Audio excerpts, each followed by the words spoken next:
Labdien, Latvijas tauta! Es esmu Sigurds Graudiņš, un tikko, kā jūs redzējāt, es noliku svecīti pareizticīgo baznīcā. Kāpēc svecīti? Tas ir otrais gadījums, kad man dzīvē visaugstākais ir palīdzējis. Konkrēti palīdzējis izdarīt, manuprāt, svētu misiju. Trešdien sociālos tīklos draugos bija ielikts, ka uz Zinātnes, izglītības un kultūras ministriju parlamentāro grupas vadītāji pretendēja Ilze Viņķele. Kas ir Ilze Viņķele? Ilze Viņķele, tā ir gender ideoloģijas māte Latvijā. Tas ir kaut kas vienkārši drausmīgs, lai neteikt vairāk. Un tāpēc parādījās ieraksts, ejam, protestējam, jā, uzreiz ir atbalsts, jā, vajag viņiem parādīt, kas kur ko. Labi. Ceturtdien es atbraucu uz Rīgu, es atbraucu drusciņi pēc 8, lūdzu piefiksēt šo laiku pēc 8. Tad ieskrēja pie drauga, padzēra kafiju un iznāk ārā pēc minūtēm 15-20. Un Rīgai nolīs lietus, un viņš ir piesals, un tā ir vienkārši slidotava. Un tad es sapratu, ka tas ir moments, kad man visaugstākais ir palīdzējis. Es dodos uz Kangarātu, lai tos neliešus paņemt priekšā. Kāpēc priekšā? Tāpēc, ka man ir pareiza politiskā orientācija, un no pakaļ Sigurds Graudiņš neko nedara. Es ieņemu pozīciju un aprunājos ar vismaz 60 Kangarātu patstāvīgiem iemītniekiem, pateicoties tam, ka no Saeimas komisiju mājas uz Kangarātu ir stipri slidens ceļš, un viņi gāja gāzelēdamies, tā kā pīls. Es izmantoju šo situāciju, un katram veltīju mīļus vārdus, kam individuāli, kam kopējos, kam vispārējās frāzes, bija tāda, kam es neuzskatīju vispār pievērst uzmanību.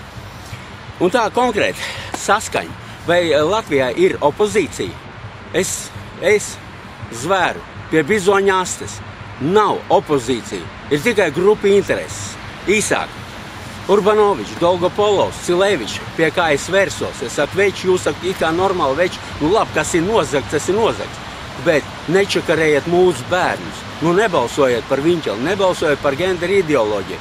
Tas sākās ļurkāšanās. Ko tad? Balsot par Raivu Dzintaru? Es saku, kāpēc par Raivu Dzintaru? Da balso par jebkuru pederas. Jums saka, tur vesela kaudze ir. Sliktāk nebūs. Labi, es sapratu, ka saskaņa balsos par Viņķeli. Vienīgais, ko grib atzīmēt, bija tāds Pīmenovs. Kad pāris normālām frāzēm es apskaidroju situāciju, un Pīmenovs pateica, tu zini, par šito ir vērts padomāt. Nu, starp citu, es nokontrolēšu, kurš ir balsojis, un, protams, izlikšu internetā. Tālāk nākamais es tā stāvu, man aiz muguras nāk pārstāvji Dva Brātāki Rabata no Nodevēja apvienības. Vislatvāņi, Lata un Latvijas nodevēji, Kangarāts, Sils, Barokļi, Dzintars un Parādņi. Es saku, no ko, jums vēl pamaz? Pa gender ideoloģiju iestāsieties. Pamaz jūs bērnu dārzā granāts nesāt un nožmetējis. Labi, tā kā ar vēju nopūtas. Tālāk peld nelielā ātrumā zaļzemnieku politprostitūts. Brīgmans, Līdaka, un tur vēl viens otrs. Kad es vēršos pie viņiem, paskaidroju situāciju, tā sākās ļurkāšanās. Es sapratu, ka iespējams, ka viņi arī balsos. Nu, ko darīt? Nākamā nāk Sudraba. Es saku, Ingun, tu tā kā esi normāls sieviete. Viņi saka, es nebalsošu par viņu. Es saku, paldies, paskatīsimies. Un tad visīpatnējākais nāk divi no jenotiem. Es vēršos pie viņiem, man nav nekādas cerības, absolūti. Viens pienāk pie manis un uz auss pasaka, es par to nebalsošu. Otrs pienāk un to pašu pasaka. Nu, paldies, vēlreiz sākies pārbaudīšu, kā ir balsots. Tālāk nāk Inguna Rībena. Inguna Rībena, es arī vēršos pie viņas kā pie sievietes, kā mātes, Viņa saka, es par viņu nebalsošu. Es saku, paldies, Inguna, dari tā. Tad peld Ins Dalders. Intam Dalderim es neko neteicu, jo viņš man momentāli atgādināja vienu videoklipu, kurā viņš bija sinagogā ar žīdu cepurītu kipu galvā. Vai tāds kalpos Latvijai? vai tas arī kalpos ārzemju saimniekam? Nu, jautājums ir atklāts. Veikos Polīts, mans labākais draugs, dzērāja deputāts Veikos Polīts. Viņš iet tur gar komisiju māju ar vienu savu žmeku un pakrīt ap divu. Nu, dzert vajag mazāk. Nu, ko es varu pateikt? Pienāk tuvāk, es pasaku savu sakāmu, Veikos Polīts, tu kas tāds? Es saku, tu esi tautas indētājs, es esmu Sigurds Graudiņš.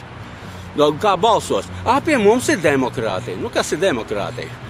Demokrātija tas ir kauls, kā teica Franči, kas ir pamest tautai, lai tauta to aizrītos. Nākamā nāks Solvita Āboltiņa.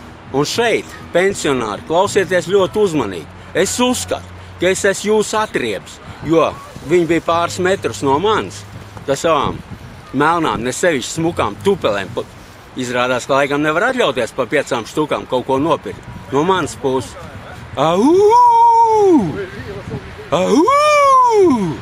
Pamazais drazus pensionārs. Pamaz ir Latvija apzakt. Nu, kā lai pasaka, teic iekšā, tev tā kā siliņa. Jāpastrep kafiju pa 15 štukām, ko tu atmet pensionāru federācijā. Baigos tempos aizspļauj prom. Labi. Nākamais nāk Andris Siliņš, kā sauc. Es saku, nu kas ir penšu nodevēji? Solvit jau aizgāja, vai fiks? Teica nopakaļs, pastrep kafiju pa 15 štukām. Un tad nāk galvenā notikuma varone Ilze Viņķele. Es nekad sievietēm neesmu skatījies zem kājām, bet tad tik tiešām es tā pieliecos, nu, metrs, attālums bija precīzi metrs. Un var pateikt sekojošo, novērtēju viņas kājas. Nu, ko var pateikt? Ir Čikāgas piecīšiem tāda dziesma par tie piķa gabaliem, locījās un tā tālāk. Var pateikt konkrēti, 2 telefonu stābu nocirst un ieplēst pakaļā iekšā. Tā. Bet var pateikt, ka viņas vēlme būt par komisijas priekšsēdētāju nebija tik riebīga kā viņas kājas. Nu ko, es esmu normāls lauku mužiks. Es esmu sūds, met sienu, pļaus un tā tālāk.